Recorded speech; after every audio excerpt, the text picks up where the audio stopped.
लागत कोरोना हो गई हमर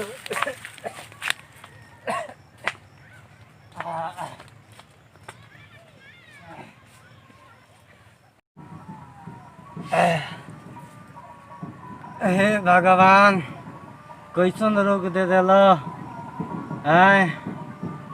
जल्दी हटे के नामे नहीं लिखल, ना दवाई बनल ना कुछ बनल। कैसे हम ठीक होखम? गाँव में गइला पे भगाइए देते असन। अगर कोनो के मालूम हो गई हमारा कोरोना भइल बा तो मार के हमारा कमुआ दिया सन। परिवारों के बड़ा दिक्कत बा, घरहू रहल बानी काहे ने केकरा भइल बा, कितना दोस्त के साथ रहल बानी।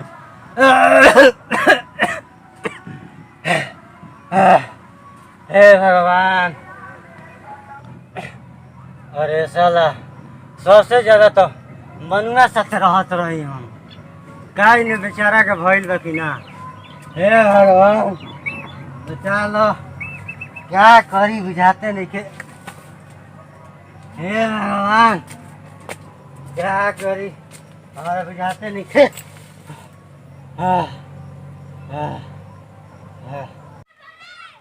शुभम अरे चल चलो जो मैदान हो के आवल जाओ ने ले। ए साला कहां जी मैदान पे चल दूध करो। चल बोतल तो ले लियाओ। ले बोतल। धान तो बरियार भइल बा रे मनु। धान हाँ धान तो ठीके भइल बा। धान घूमे के रही सब सब सारा पाटा त नहरी में पानी आइल बा। हाँ चल ठीक बा। चलो कर चलो दे रे खैनी चलो दे औरु तनी हो गई। हां हां दी चल दीवा उठाओ।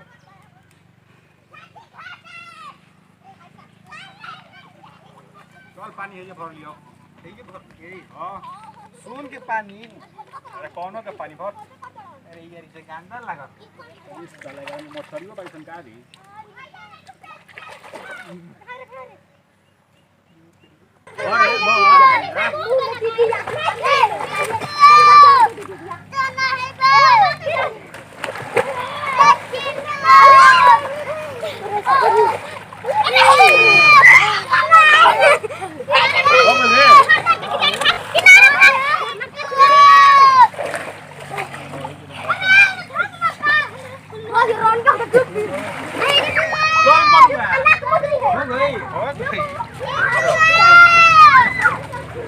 कहने चला के नहीं चलो जाओ।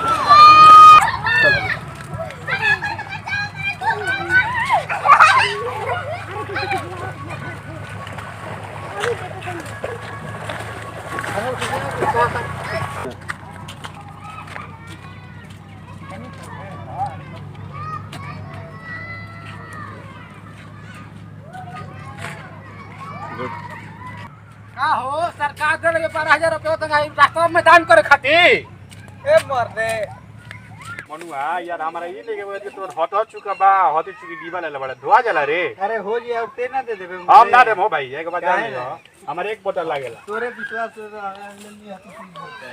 हट चुका ना हो।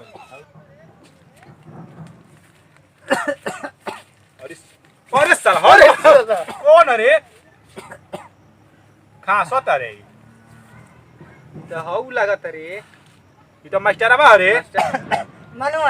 हां मास्टर कहां जतै रे? मैदान हो एकरा में छेकिए मत एकरा कोरोना भइल बा देख खासटा। साला कोरोना हमारा हो गइल बा। अरे भाई दूर रहो हम ठेक बिल रही काल एकरा में। आ तारा बेटी के जो तो हमारे में काहे के ठेकलियस रे साला नस्कोत। अरे यार तो हमरा में कोरोना हो गइल भाई। साला कोइले कहिए सुनत ना त हमारा के मार तारा बेटी जो कह दो कहिए हम हो अभी कहिए सुनत मैं जाके ए ले चल नहरी में टांग के बिग जा तोहरो के बिगो। अरे साला ये करबो सन काहे के नहरी में साला गांव हम खराब करबो का ही बेरा। अरे साला बोट घर हो गई लगी कि रे भाई हमरो साला चल तोरा के इलाज करवा दे मैं ले चल के नहरी में पहले बिग चुपचाप बुझ लो। ए साला ये करबो सन रे। चुप साला बोल मत तू एको सब कह दे तनी। एकरा के ले चल टांग के हम कह दे तोरा के बिगम नहरी मैदान लागल बा चल हाल दे मैदान साले मैदान अभी तोरा में हम सेवा ए करेंगे यार ठीक गइले और कहते रे थी है ना हो देख चलेगा के जा पूरे बिग सन दियो के चल जा सन के छोड़ दे तारे सन जा सन तारे गांव भर में फैलइबो बिगम तहारा के ए बारा जो उन्हें चल जा सन साला कोइले कहे सन हम गांव में नहीं साफ नहीं साले तू राजी बराती खान चले घरे अपन मेहरान ले बैठ ना कर ना तो मैं भी ना करो हमारा डर नहीं साला ले चल बे कि ना ले जब ना हम हाला कर मर गया मैं एक बार जान ली है अरे भाई क्या हम करी साले रोबो कि चलेगा जल्दी ले चल टांग चल ठीक बोले के चलल जे छौ पहले का छौ साला के टांग साला ई का करतो से दम ना यार अभी मत टांग अभी चल साला तारा में हो गइल बा असौ तू गांव के बर्बाद करबे चल टांग हम टांग तनी यार मैदान लागल भाई यार मैदान हो तो आओ सारा मैदान मत कर सारा गांव के सवाल बा खत्म हो जाई गांव में हमनी के साला तहारे के पीक के जाएंगे एक बार और गांव की आदमी चलते गांव ना तहारे के पीक के तहरी में हरी पानी में दरिया में दबाव जी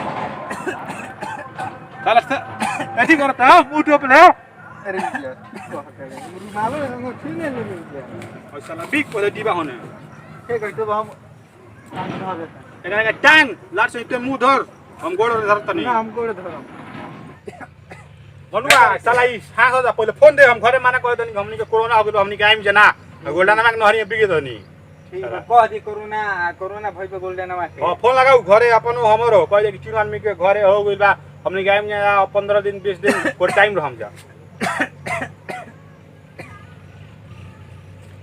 हेलो भैया हां कहनी है कि हमनी के घरे ना आइम जाओ हमारा मनुओ घरे कह दियो कह दियो चिंता फिक्र ना करेगा मर दे मास्टरवा बाबू का कोरोना हो गइल बा साला जंगलवा में हमनी के कह दे पर में ठीक गुल बनी हम हमार हमनियो के मर ठीक गुल में जाके सोचत नहीं नहरी में बिक देवे के गांव में फैला दी मर दे हां मर दे पैसा कुल छरिया में बा हमनी के हां मर दे हमनियो में ठीक गुल बन जा मान लो कि 22 दिन एनिए रह जातनी जे जंगल झाड़ में खाना उन्हें भेजवा दियो जा हां फिर वाला काम जाइए रह गेलम जा एक बिक देत नहीं जा ना ओकरा घरे काहे के कहबो कि बिक देत नहीं जा ओकरा के ओकरा घरे मत कहियो ना त केस को दियसन हमनी पे हां गांव के सवाल बा बिक देत नहीं जा ठीक बा भैया ठीक बा बस अगर टांग हो ठीक बा मुड़ी वो टांग हम गोड़ टांग तनी बिगल जाओ कहां रे अरे ए साला चल बे हॉस्पिटल में कहां रे धर धर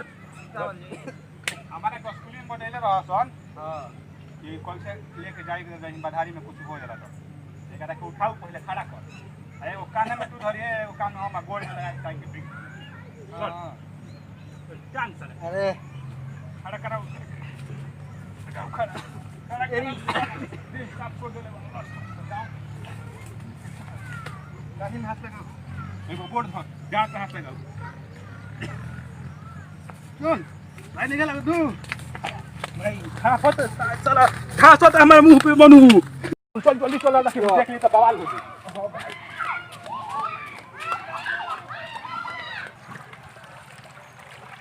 ले चल खड़ा करे करे पुल को पहले हां दम हां खड़ा कर के गिरे मत है भइले बानी ए साला का कर अरे मनु हाथ छोड़ चला भइले बिग डूब जाए साला डूब जाए दे डूब जाए साला डूब जाए दे हेलो चल घर चल भाग जा हम भाग चल भाग साला भाग आ तो खराब कर